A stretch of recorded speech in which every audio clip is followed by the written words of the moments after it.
Suya here in Peckham. You do what? We do events all over the world, basically. Right, right. So yeah, we set them up. We're like, I'm a stage technician myself, and also I'm a rigger as well. And I also do the chicken. Tell me about the Suya, man. This Suya is better than what you find on the road in Nigeria. Do you know what I mean? This is like high-level elite Suya. Do you know what I mean? You saying this is better than what you find on the road in Nigeria? Yeah, do you know what I mean? Depending on where you go, obviously, if you go to under the mainland bridge, yeah, you might get the best one there. Yeah. But other than that, yeah, this is the next best thing in Peckham. Do you know In Peckham, down here in South London. Right, best right. Suya out. Right. Yeah, do you know what I mean? Wicked. So how many portions are you getting? I'm getting 4, innit? First you start off with 2, then you go to 4, then you go to 8. Do you know what I mean? And that's how it's just gonna keep on going. Wicked.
Anyway, guys, that's me done.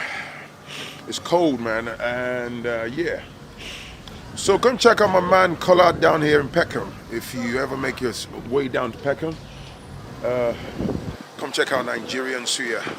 It's one of the finest. All right. I'll definitely catch you in the next one. All right.